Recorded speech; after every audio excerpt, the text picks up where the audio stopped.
اللہ وبرکاتہ الحمد للہ وکفا وسلام علی حبیبہ المصطفیٰ اما بعد فاعوذ باللہ من الشیطان الرجیم بسم اللہ الرحمن الرحیم ان اللہ وملائکتہ یصلون علی النبی یا ایہا الذین آمنوا صلوا علیہ وسلموا تسلیما اللہم صل علی سیدنا محمد معدن الجود والکرم وآلہ واصحابہ الکرام وابنہ الکریم وبارک وسلم صلاة دائمة سرمدا ابدا بحمدہ تعالی وبکرم مصطفیٰ صلی اللہ تعالی علیہ وسلم۔ آج کی اس شب میں قرآن عظیم کے 13 پارے مکمل ہو چکے ہیں۔ اللہ کریم بقیہ قرآن عظیم کے تمام سپاروں کو صحیح تجوید سے پڑھنے اور آپ سب کو صحیح سماعت کرنے کی توفیق عطا فرمائے۔ سورہ یوسف کا بقیہ حصہ آج تلاوت ہوا اور سورہ رعد آج ہم نے تلاوت کی ہے اور سورہ ابراہیم۔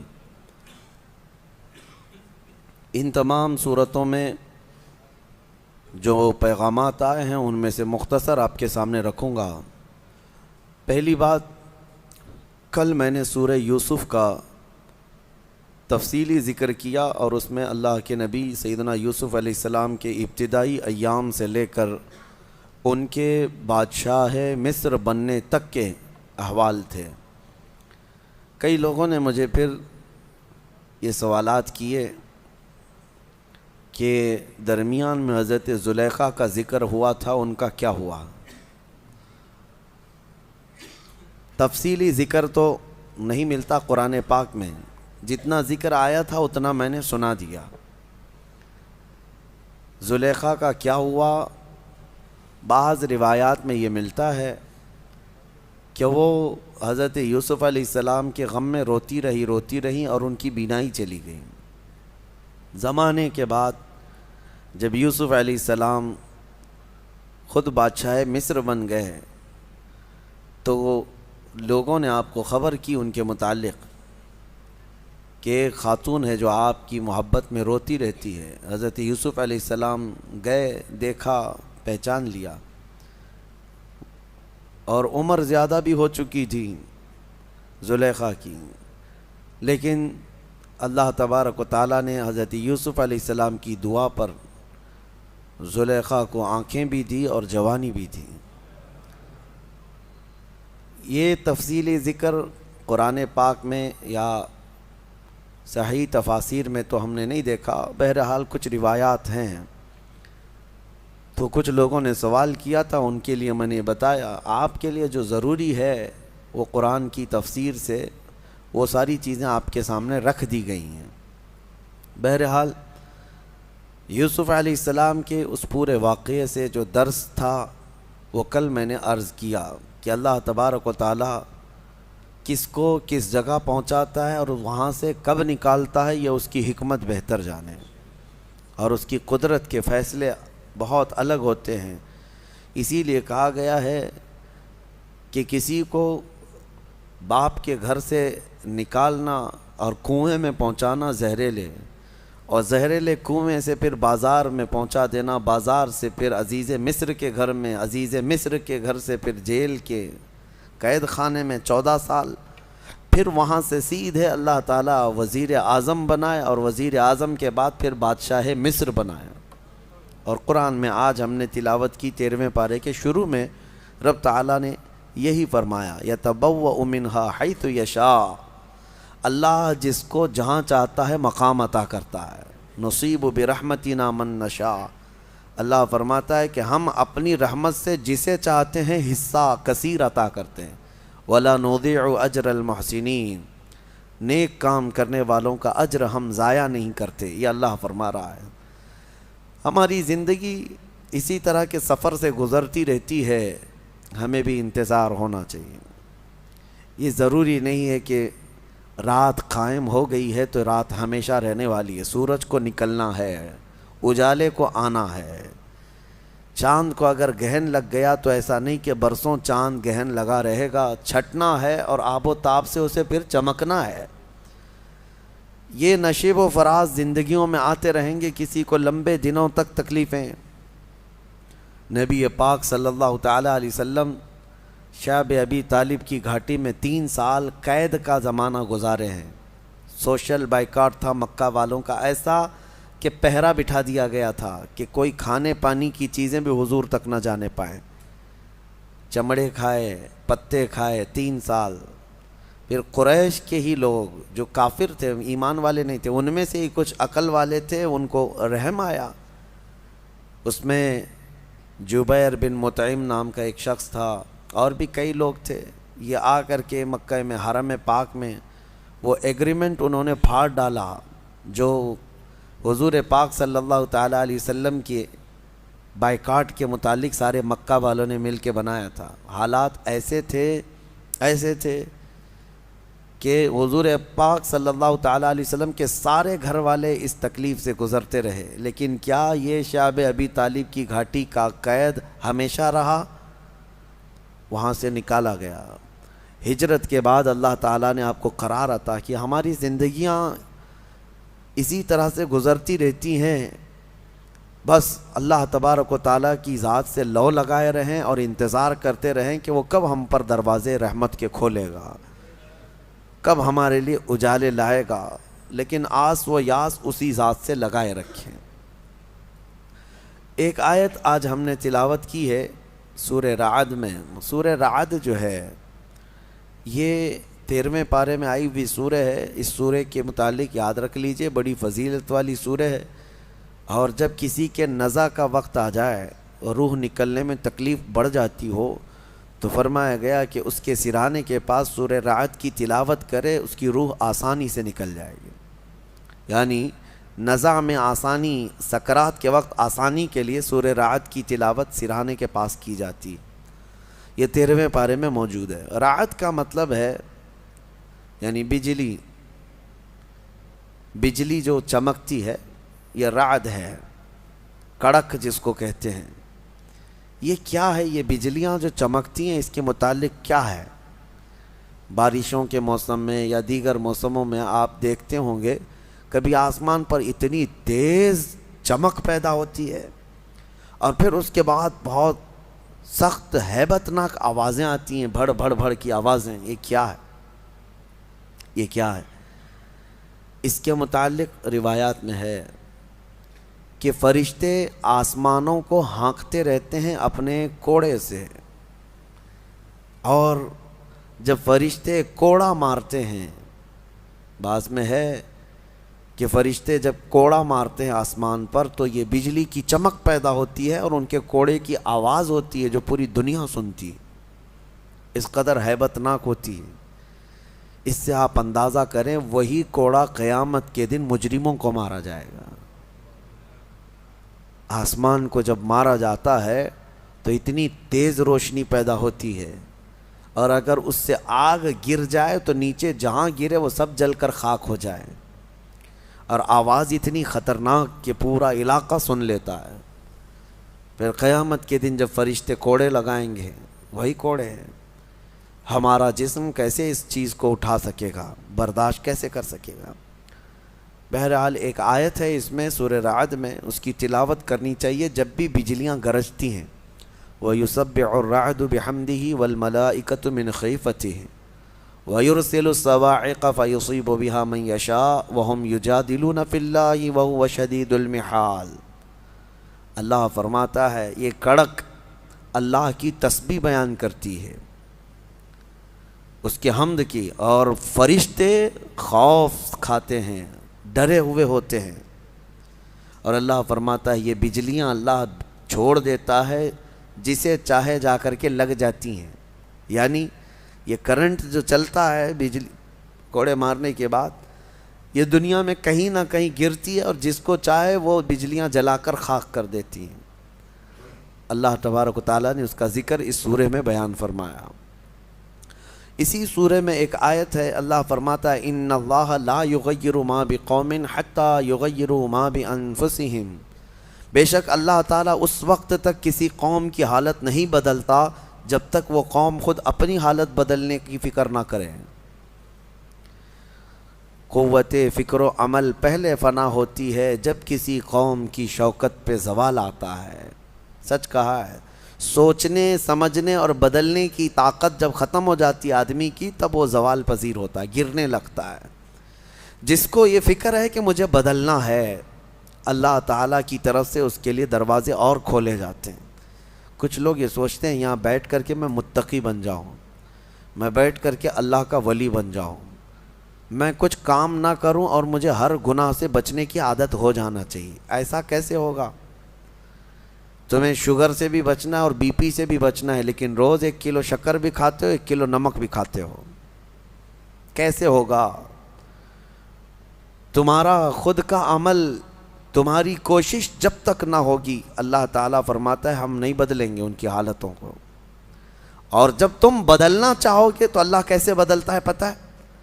اللہ اکبر، حدیث قدسی ہے، اگر تم ایک بالش بڑھ کر کے آؤ گے، اللہ فرماتا ہے 10 قدم بڑھ کر کے تجھے لے لے گا.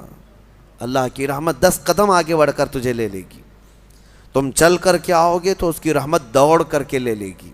لیکن شرط ہے کہ تم بدلنا چاہو. تم نے اگر جس دن یہ ارادہ کر لیا، عزم کر لیا، اللہ کی طرف سے مزید دروازے کھولے جاتے ہیں. لوگ یہ کہتے ہیں نا توبہ کرنے کے بعد بھی پھر وہی ہوتا ہے، چھوٹتا نہیں. مسئلہ توبہ کا یہ نہیں ہے کہ گال پہ تھپڑ مار لینا. توبہ کا یہ ہے عزم کرنا، پکا ارادہ کرنا، اور اللہ سے یوں عرض کرنا کہ تیرا وعدہ ہے کہ جو بدلنا چاہے، جو بڑھنا چاہے تو اسے بدل دے گا. میں بدلنے کے لیے آگے بڑھ رہا ہوں مولا، اب تو رحمتیں بھیج. پھر دیکھو کیسے نہیں بدلتے. اللہ تمہیں توبہ پر دوام عطا کرے گا. پھر کبھی بھی قدم پھسلے گا، اللہ تمہارے لیے مدد نازل فرمائے گا. زندگی ہے، آخری سانس تک کچھ نہ کچھ خطائیں ہوتی رہتی ہیں. قدم جب بھی پھسلے گا، لیکن مولا تمہیں توبہ کی توفیق ضرور عطا کرے گا. اسی لیے کوشش پہلے خود کے بڑھنے کی ہو، خود کے بدلنے کی ہو. ایک بات یاد رکھیں، ہمارے معاشرے میں اچانک کوئی ہوا نہیں آئے گی جو سب کو پرہیزگار بنا کے چلی جائے گی. ہمارے محلے میں کبھی ایسی بارش نہیں ہو جائے گی کہ اس بارش میں جتنے بھیگ جائیں گے سب اللہ کے ولی بن جائیں گے. نہیں، پرٹیکولر ہر ایک کو بدلنے کی کوشش کرنی ہوگی، تبھی انقلاب آتا ہے. ایک ایک آدمی بدلنے کی سوچے اور پھر دیکھے انقلاب آتا ہے. ریولیوشن یوں ہی آتا ہے، لوگوں کی چینجنگ سے آتا ہے. میں آپ کو بتاؤں، بدلنا چاہے تو اللہ تعالیٰ کیسے بدلتا ہے. آپ نے سنا ہے بشر حافی کے متعلق، بغداد میں شراب کا کام کرتے تھے، شراب کا کاروبار تھا. ایک بار انہوں نے ایک تحریر جس میں بسم اللہ لکھی ہوئی تھی، وہ زمین پر کیچڑ میں گری ہوئی تحریر کو اٹھا کر چوم لیا اور گھر پہ لا کر اوپر رکھ دیا. اللہ کو یہ ادا پسند آئی. اور اس کے بعد اس زمانے میں موجود ایک بزرگ کے خواب میں میرے آقا صلی اللہ علیہ وسلم تشریف لائے اور کہا جاؤ بشر کو اللہ کا سلام پہنچاؤ، جبکہ وہ شراب کا اڈا چلاتے تھے. تو اس بزرگ نے یہ سوچا کہ میرا یہ وہم ہوگا. 3 دن مسلسل خواب دیکھا. اس کے بعد آ کر کے بشر سے کہا اے بشر، مجھے نہیں معلوم، لیکن مسلسل 3 راتوں سے میں خواب میں رسول اللہ کو دیکھ رہا ہوں، اللہ کی طرف سے تجھے سلام پہنچانے کا حکم فرما رہے.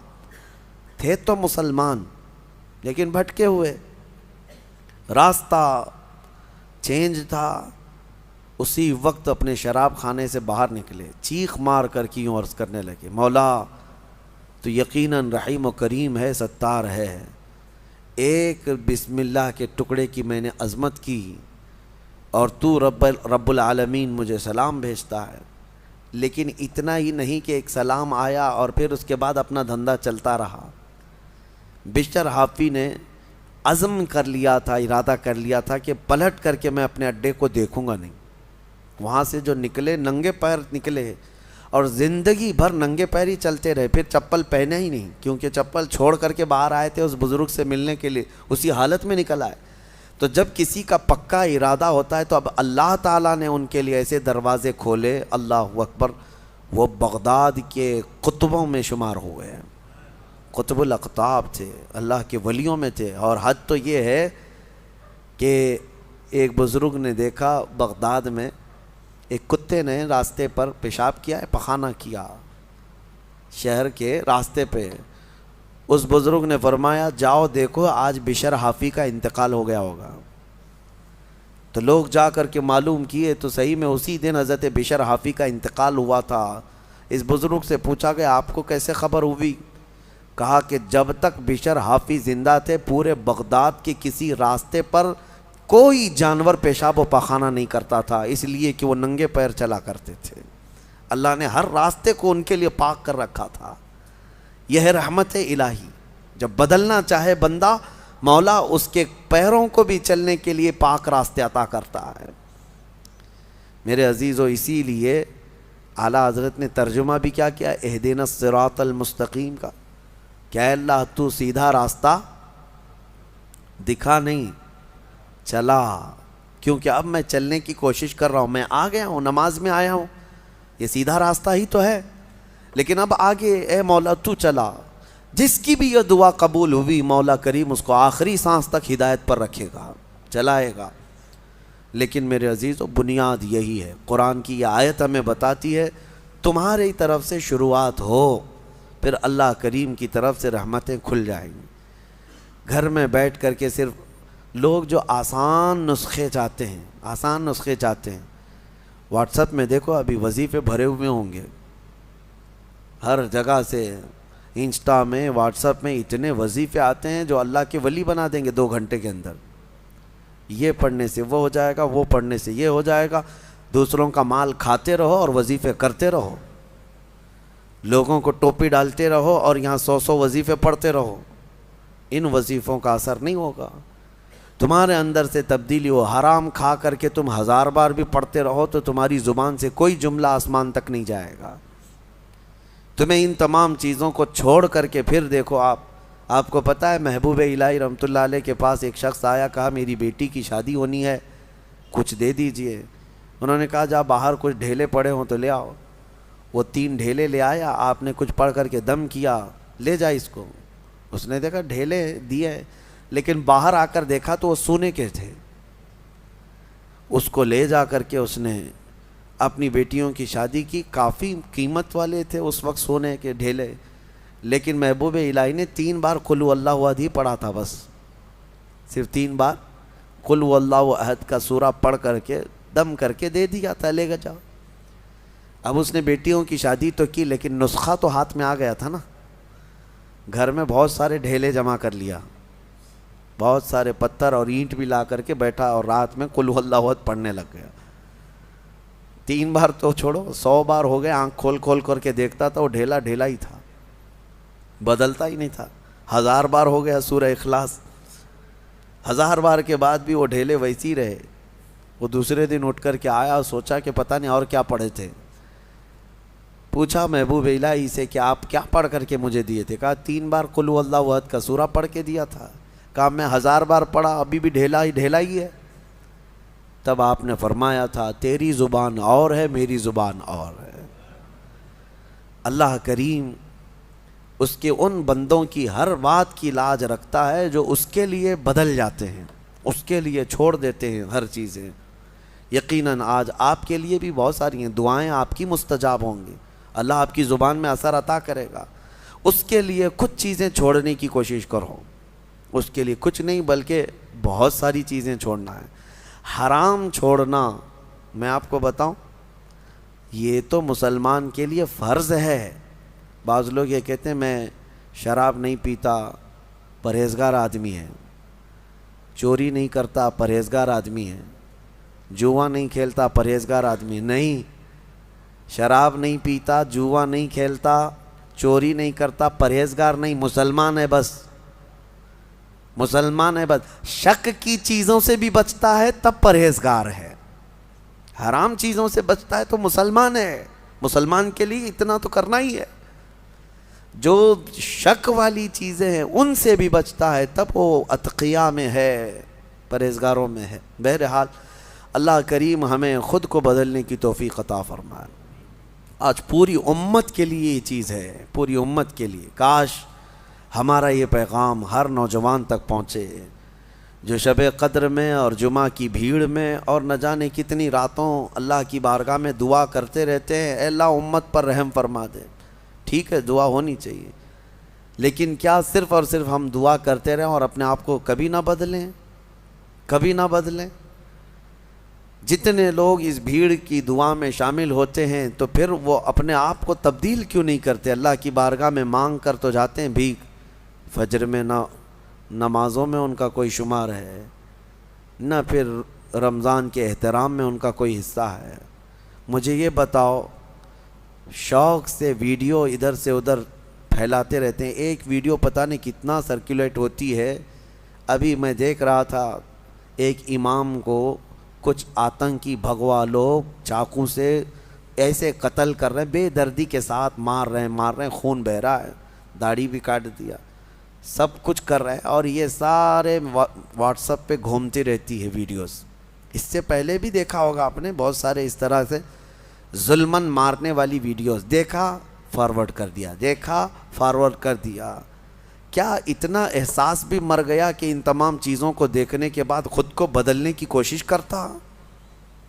شاید یہ میرے شامت اعمال کی وجہ سے یہ حالات بنتے چلے گئے ہیں۔ کتے آج شیروں کی طرح کام کرنے لگ گئے ہیں، وہ ہیں کتے لیکن وہ ڈرا رہے ہیں ایسے جیسے کہ شیر ہوں، اور جو محمد عربی کے شیر تھے وہ ایسے سوئے ہوئے ہیں، ایسے سوئے ہوئے ہیں کہ وہ بدلنا نہیں چاہتے۔ اسی لیے شاعر نے بہت پہلے ایک بات کہی تھی، جگہ جگہ کے تھک چکے ہیں تمہیں یہ ہنگامے ہیں۔ یہ روز جو ہنگامے ہو رہے ہیں یہ روز جگا رہے ہیں، اور یہ ہنگامے ہی تھک چکے اب تم کو جگہ جگہ کے۔ نشاط لذت خواب کی راہ بدل ڈالو، غلط روی سے منازل کا بہت بڑھتا ہے، مسافروں روش کارواں بدل ڈالو۔ تم اگر ٹیڑھا چلتے رہو گے تو منزل لمبی ہو جائے گی، تو چلنے کا طریقہ بدل ڈالو، جو سیدھا راستہ ہے اس پر آ جاؤ۔ کیا اس بات پہ حیرت نہیں ہوتی ہماری بچیوں کی عزت لوٹ لی جاتی، ہماری خانقاہیں برباد ہوئیں، مسجدوں کو توڑ کر کے مسمار کر دیا گیا، لوگ خوشی سے وائرل کر رہے ہیں۔ چند دنوں پہلے لوگ ایک ویڈیو پھیلا رہے تھے کہ ماہم درگاہ کے پیچھے ایک چلہ تھا، اس کو بلڈوزر سے تہس نہس کر دیا گیا، فلاں کی وجہ سے ہوا، فلاں کی وجہ سے ہوا۔ ارے لاکھوں مسلمان، تم ویڈیو فارورڈ کرنے کی ڈیوٹی تمہیں ملی ہوئی ہے، احساس تک نہیں ہوتا تمہارے شعار اسلام کس طرح سے ایک کے بعد دیگرے ختم کیے جا رہے ہیں۔ کسی مینار کو گرا کر کے کچھ بھگوے اس پر آتنکی جھنڈے لگائے ہیں، اور کسی بھی طرح سے تمہارا استحصال ہو رہا ہو، بچے مارے جا رہے ہیں۔ آن دا اسپاٹ شوٹ کیا گیا نوجوانوں کو، 16 سال کے بچے، ہم جھارکھنڈ میں جا کر کے دیکھ کے آئے، ان کو پوچھنے والا کوئی نہیں۔ آپ کو پتہ ہے چند دنوں پہلے ایک راجستھان میں ادے پور میں قتل ہوا تھا، مرڈر ہوا تھا، پوری میڈیا لگی ہوئی تھی اس کے، کیوں؟ اس لیے کہ قتل کرنے والے 2 مسلمان چہرے تھے، اور ایک امام کو مسجد کے کمرے کے اندر گھس کر کے سارے مار رہے ہیں، اور چہرہ سب صاف ہے ویڈیو میں، چاقو سے اتنا حملہ کر رہے ہیں، اتنا حملہ کر رہے ہیں۔ بتاؤ ان کو کون بتاتا ہے، کون سی میڈیا؟ اس کی وجہ یہی ہے کہ انہیں پتہ ہے کہ یہ مسلمان ابھی کچھ نہیں کرنے والے۔ ابھی میں دیکھ رہا تھا ہمارے صوبہ کرناٹک میں الیکشن ہونے جا رہے ہیں، اور اس الیکشن میں ایک طرفہ باتیں ہیں۔ میں یہ باتیں کیوں کہہ رہا ہوں آپ کو بتاتا ہوں کہ احساس کہاں چلا گیا ہمارا کہ ہم ہر چیز اب سہنے لگ گئے اور بدلنا ہی نہیں چاہتے۔ مسلمانوں کا ایک ریزرویشن تھا 4% غالباً، وہاں پہ 4% یا جتنا بھی تھا، اور بیٹھ کر کے پارلیمنٹ میں، صدن میں سارے لوگوں نے فیصلہ کر لیا مسلمانوں کو کا ریزرویشن کینسل، ختم۔ مسلمانوں کا ریزرویشن ختم کر کے وہ دلت طبقے کے کئی برادریوں میں اس کو تقسیم کر کے دے دیا گیا۔ میں بات بتا رہا ہوں، مجھے کسی ریزرویشن کی ضرورت نہیں، لیکن کیسے یہ درندے ننگا ناچ ناچتے ہیں اور سارے لوگ ہمارے منظر دیکھتے رہتے ہیں۔ بانٹ کر کے دوسرے طبقوں کو دے دیا گیا، دوسری برادریوں کو، لیکن ایک سماج ہے، ایک برادری ہے جس کو 2.5% بڑھا کر کے دیا ہے گورنمنٹ نے۔ پہلے سے آلریڈی ان کا ریزرویشن تھا، 2.5% اور بڑھا کر کے دیا، لیکن اس کے باوجود وہ پوری برادری کے لوگ سڑکوں پر آئے، توڑ پھوڑ کیے، بڑے بڑے نیتاؤں کے گھروں کو گھیرا کر لیے، صرف اس لیے کہ ہمیں کم بانٹا گیا ہے۔ ایک برادری والے، ایک سماج والے پورے سڑکوں پر ہیں کہ 2.5% جو ریزرویشن بڑھا کر کے دیا گیا ہے یہ کم بڑھایا گیا، ہمیں اور زیادہ بڑھا کے دینا تھا۔ اور ایک طرف یہ کروڑوں مسلمان ہیں جن کا پورا صاف کر دیا گیا ہے، اور کوئی بولنے کے لیے تیار نہیں۔ یا ہماری احساس کی موت نیت اور کیا ہے؟ آپ کو ایسا لگ رہا ہوگا کہ میں سیاسی باتیں کر رہا ہوں، بلکہ حقیقت یہ ہے کہ تمہاری ہر چیز چھین لے جانے کے بعد تم صرف اور صرف واٹس ایپ پہ فارورڈ کرتے رہ جاؤ کہ باقی کچھ نہیں۔ اور وہ نیتا کہاں ہیں جو بیچارے بھیک مانگنے کے لیے تو آ جاتے ہیں، لیکن ان معاملات پر کلام کرنے کی بھی بات نہیں ہوتی۔ خیر، میرا خلاصہ کلام یہی ہے، نہ سنبھلو گے تو مٹ جاؤ گے اے ہندی مسلمانوں۔ اقبال نے بہت پہلے کہا تھا، نہ سنبھلو گے تو مٹ جاؤ گے اے ہندی مسلمانوں، تمہاری داستان تک نہ ہوگی داستانوں میں، تمہاری داستان تک نہ ہوگی داستانوں میں۔ اور اسی اقبال نے کہا تھا، کہاں تم بیٹھنے لگ گئے آج، گٹر پہ، نالوں پہ، نکڑ پہ، تمہاری یہ جگہ ہے، تمہاری یہ جگہ ہے۔ نہیں تیرا نشیمن قصر سلطانی کے گنبد پر، تو شاہین ہے بسیرا کر پہاڑوں کی چٹانوں میں۔ تم امت محمدیہ ہو، بہرحال ہو سکتا ہے میری یہ بات کسی پر اثر کر جائے، اللہ کرے کہ مجھے اور آپ سب کو اپنے آپ کو بدلنے کی توفیق عطا فرمائے۔ امت آج قسم پرسی کے عالم میں ہے، اللہ کریم ہمیں بہترین قائد عطا فرمائے، ہمیں صلاح الدین کا نائب عطا فرمائے، ہمیں شہاب الدین کا نائب عطا فرمائے جو امت کو جوڑ دے اور ہماری کھوئی ہوئی وقار و عزت کو واپس دلا دے۔ اور ایک آیت میں آپ کے سامنے رکھ کر اپنی گفتگو کو سمیٹتا ہوں۔ اللہ نے فرمایا، اب قرار والی بات ہے، اتنی دیر میں نے جو گفتگو کیا یہ پریشان والی بات تھی کہ ہم نہیں بدل رہے، حقیقت ہے، لیکن ایک قرار والی، اطمینان والی بات ہے۔ اللہ فرماتا ہے، الا بذکر اللہ تطمئن القلوب، آگاہ ہو جاؤ، دلوں کا قرار اور اطمینان اللہ کے ذکر میں ہے، اللہ کے ذکر میں۔ اللہ کا ذکر صرف یہی نہیں ہے کہ اللہ اللہ اللہ کریں، آپ مسجد میں بیٹھے یہ بھی اللہ کا ذکر ہے، اللہ کا ذکر ہے۔ تم جس حال میں اسے یاد کر رہے ہو، ذکر کا مطلب عربی میں یاد کرنا۔ ذکر کے کئی قسمیں، ذکر باللسان، ذکر بالجوارح، ذکر بالقلب۔ تم اپنی زبان سے بھی ذکر کر رہے ہو اللہ کا، لا الہ الا اللہ، لا الہ الا اللہ، یہ ذکر باللسان ہے۔ ذکر بالجوارح، تمہارے ہاتھ کوئی نیک کام کر رہے ہیں، تم جو ہے یہاں صفائی کر رہے ہو اللہ کے گھر کی، کسی یتیم کی مدد کر رہے ہو، ہاتھ سے کوئی بھی کام کر رہے ہو، پیروں سے کوئی کام کر رہے ہو، چل کر کے جا رہے ہو، یہ تمہارے اعضاء کا ذکر ہے، تمہاری باڈی کا ذکر ہے۔ اور زبان سے بھی نہیں کر رہے، ہاتھ پیر سے بھی نہیں کر رہے، لیکن جہاں بیٹھے ہو اپنے دل میں اللہ کو یاد کر رہے ہو، یہ قلب کا ذکر ہے۔ لیکن آپ کو ہونا یہ چاہیے کہ ان تینوں میں کسی ایک میں مشغول ضرور رہو، یا تو ذکر بالقلب میں رہو، یا ذکر باللسان میں رہو، یا ذکر بالجوارح میں رہو۔ کسی بھی ذکر میں رہو گے، بدلہ کیا ہے؟ اللہ فرماتا ہے، فَاذْكُرُونِي أَذْكُرْكُمْ، تم مجھے یاد کرتے رہو گے، میں تمہیں یاد کروں گا۔ اور اس کے یاد کرنے کا طریقہ یہ ہے، تفسیر میں فرمایا گیا، تم اگر اس کو تنہائی میں یاد کرو گے تو وہ مجمع میں یاد کرے گا۔ تم اگر انسانوں کے مجمع میں یاد کرتے ہو اللہ کو، تو رب تعالیٰ فرشتوں کے مجمع میں تمہیں یاد کرتا ہے۔ اور جب تم رات کی تنہائی میں دنیا میں اسے یاد کرتے ہو تو اللہ کب یاد کرتا ہے؟ جب تم قبر کی تاریک وادی میں پہنچ جاؤ گے، رب تبارک و تعالیٰ تمہارے چرچے فرمائے گا۔ یاد کرنے کا مطلب یہاں پر چرچا کرنا، ذکر۔ ہاں، یاد تو ہم کرتے ہیں لیکن اللہ چرچا کرتا ہے، اللہ تمہارا چرچا فرماتا ہے۔ تو دلوں کا قرار اور دلوں کا سکون کس میں ہے؟ اللہ کے ذکر میں ہے۔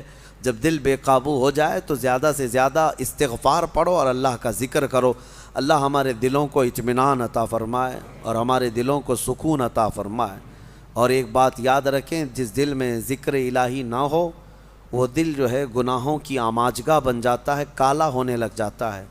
کثرت سے اللہ کو یاد کرو، اور دل اگر کسی کے لیے دھڑکتا ہو تو وہ محمد عربی کے لیے دھڑکتا ہو صلی اللہ علیہ وسلم۔ اور جس دل ان کی محبت نہیں ہوتی، بلے شاہ میاں رحمۃ اللہ علیہ فرماتے ہیں، اس دل میں کتے بستے ہیں۔